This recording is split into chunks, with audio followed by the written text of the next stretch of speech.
ثم ليقضوا تفثهم وليوفوا نذورهم وليطوفوا بالبيت العتيق ثم ليقضوا تفثهم وليوفوا نذورهم وليطوفوا بالبيت العتيق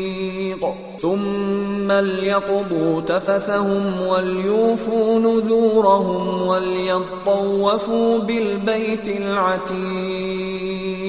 ثم ليقضوا تفثهم وليوفوا نذورهم وليطوفوا بالبيت العتيق ثم ليقضوا تفثهم وليوفوا نذورهم وليطوفوا بالبيت العتيق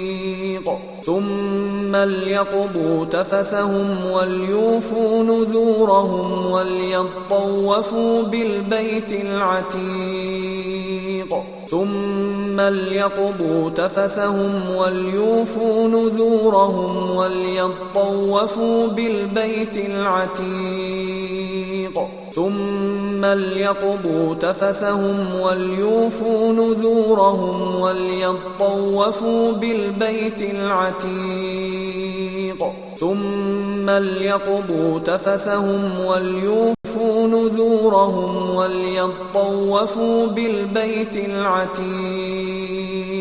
ثم ليقضوا تفثهم وليوفوا نذورهم وليطوفوا بالبيت العتيق